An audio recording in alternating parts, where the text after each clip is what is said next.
G'day guys, Reed Goossens here, and we're coming to you with another monthly update. It is the 30th of April, so it's the April update, and I hope you're all doing really well.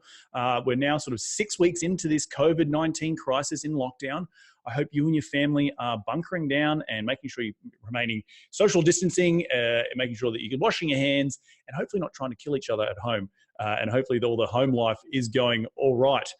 For those people who are interested in learning a little bit more about this monthly update, it's a monthly update that I like to do via video to get out the message of what's happening within my portfolio and what I think my personal opinion is for the future and what holds in where we're headed with this COVID-19. So in this update, we're going to cover really three major topics, which is going to be the current state of the assets and a follow-up to last month's update. We're going to talk about the certainty in the market and how we will rebound or not rebound, given on, is there light at the end of the tunnel or not? And the third thing we're going to talk about is the future, where a deal's coming from, how we as a society are going to get back to some sort of normalcy. So to kick it off, we're going to talk about the current state of the assets. So if you listen to last month's update, and please go back and have a look, it's on the YouTube channel if you want to check it out. Or if you don't have access to it, please let me know and I'll give you access. So last month we spoke about that we were before collections were due on April 4th, rental collections due on April 4th, and they're due on the 4th of every month. And at the time, I explained in last month's update what we were doing as an organization to make sure we were getting in front of this issue. So the communication with our tenants, the communication with our property management team, our construction management team, and also talking directly to our lenders, making sure that, and our investors, I should add, making sure that all five groups of people are up to date with what we're doing. And we started off, just to give you a bit of a recap, we started off by making sure our sites, all our assets, all across our portfolio, all of our sites have proper health and safety measures in place. And so we implemented stuff like shutting down the leasing centers and amenities to observe the social distancing and make sure we're not putting our staff and our residents at risk of catching the disease. So that was implemented towards the end of March, as I stated in the last month's update. We also helped and issued out sort of communication to our investors, not to our investors, but to our residents about the different ways in which we were going to help them try and get the month of April's rent paid on time. We saw a great response in terms of positive response back from our tenants saying thank you for being and sharing the information with them in order to how to pay the rent on time. But we also were tracking those folks who did reach back out to us who said that they may have a bit of an issue in coming to pay either April or May's rent. And through that, we were able to develop a dialogue with the majority with these folks. And those folks represented about probably about 5%, 5 to 10% of our portfolio. Now, the good thing is our current collections as of today, which is the end of the month, the 30th of April, is that across the portfolio, we are above 97% collected. We only have 3% delinquency, which is absolutely fantastic and a huge pat on the back to all the efforts that's gone into from property management and to the on-site staff, making sure they're communicating effectively with our residents. So what does that mean? Well, we thought that it was going to be more of a doom and gloom in the month of April, and it actually has turned out to be a lot better than what we had anticipated. And at the end of March, I also explained in the March update that I was also talking directly to lenders about what could go wrong and making sure that dialogue was happening at the front end to make sure we're communicating effectively if and when something went wrong. Turns out nothing went wrong. We were able to pay our debts on time and we will be able to just monitor the situation. We also updated investors and let them know of the situation and how we're tracking the rental issues going forward. And the headline is, it's all good news as of the month of April, only 3% delinquent. So we're carrying that 3% delinquency over into May. And that 3% delinquency are all the folks, barring I think a couple of folks across the 2,000 units we nearly have, that will carry over some sort of delinquent rent due from the month of April into the month of May. And we've set up a systemized approach for a further payment system over the next 6 to 8 weeks for those folks who are struggled to pay rent.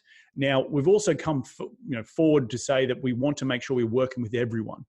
We don't want to be the bad landlord, and we want to make sure people have a house to live in. And that's what we led with, making sure that they felt like they were heard and that they had we had their best interests at heart, and we do. The other thing we found out through this exercise is just how many people were in the industries greatly affected by this shutdown.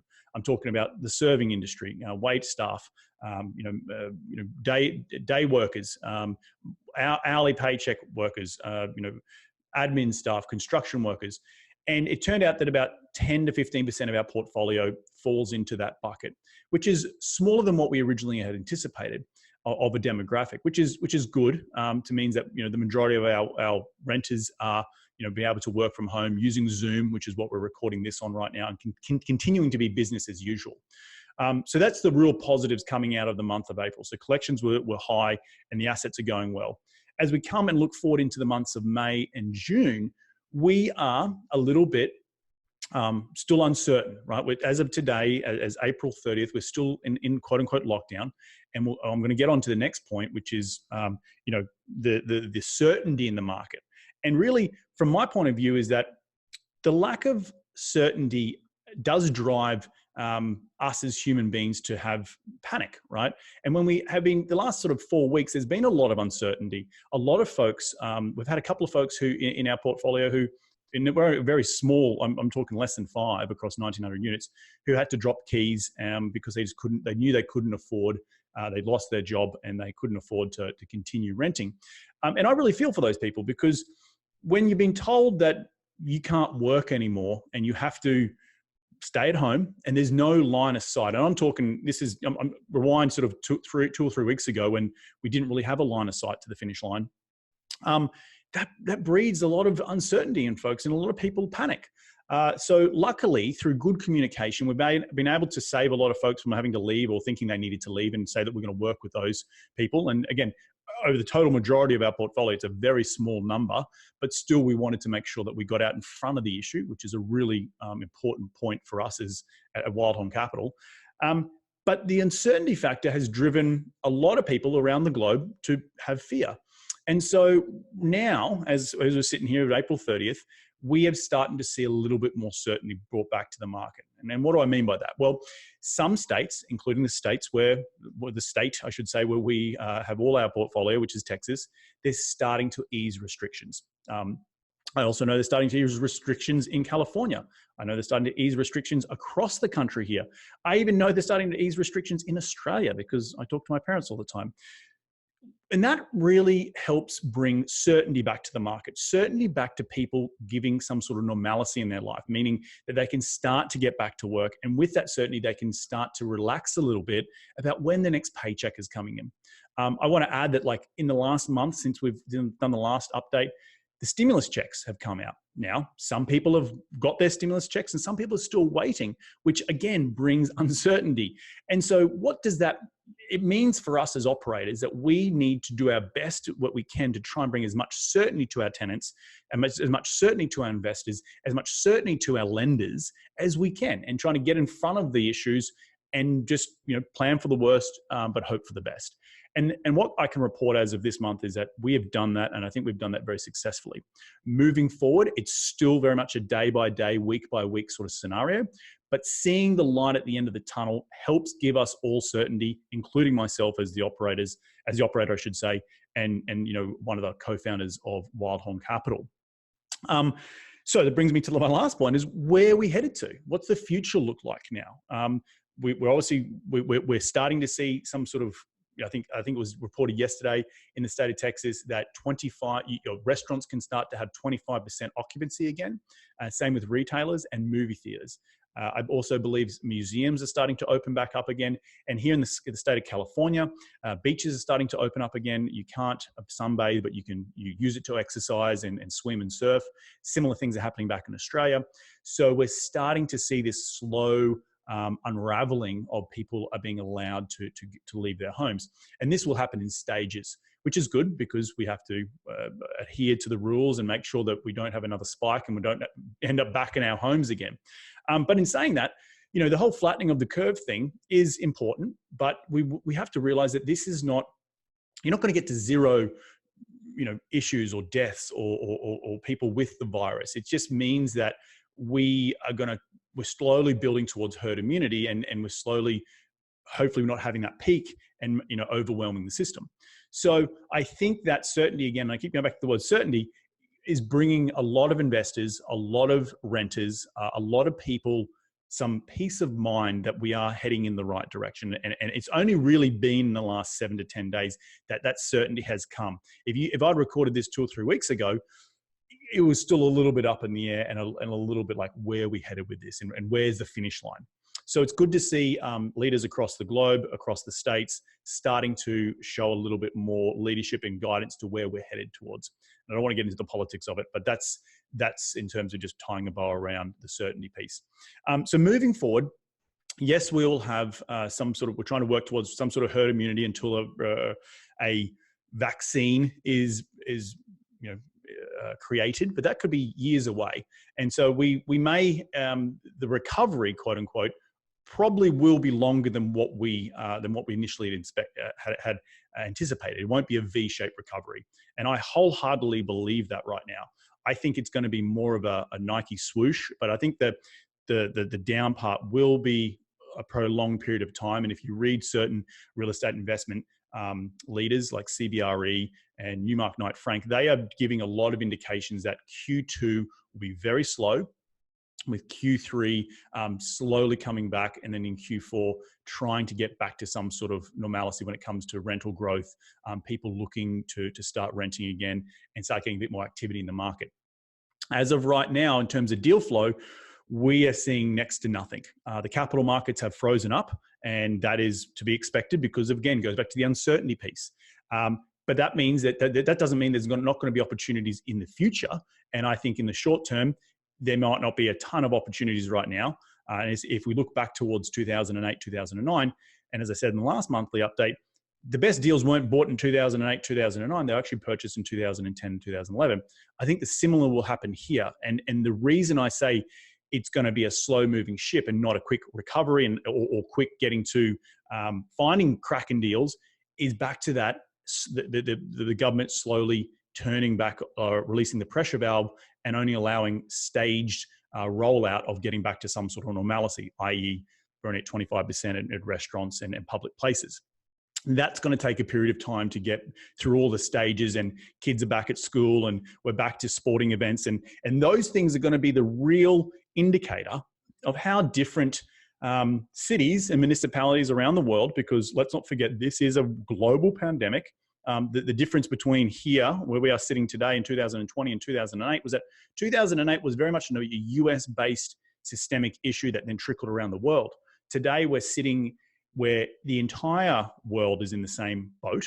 When it comes to as rental owners, rent is due in Australia, rent is due in Europe, rent is due in Mexico, rent is due in Canada. And so we're all in that same boat together. We've all been told to stay in our houses. We've all probably got a little bit stir crazy and have a bit of cabin fever. But what I'm really interested in is the psychology behind the psyche behind when we do get that green light to leave our houses and go back to and head back towards some sort of normalcy, is how quickly do the individual cities, not just countries, but individual cities, get out of the gates. And that's going to be interesting. And that's going to affect the rental portfolio, wherever your rental portfolio might be. So for us, we wholeheartedly believe in San Antonio and Austin, Texas, to have a very good start back out of the gate. I think it's going to, with job, people want to get back to working, a lot more activity in terms of construction, in terms of job growth. Where is that all headed? But I do wholeheartedly believe that the cities in which you've chosen to invest in will impact how well we can get out of this recovery, and how that will impact your individual portfolios. For our portfolio, I think we're going to do just fine, but time will tell, right? I don't have a crystal ball.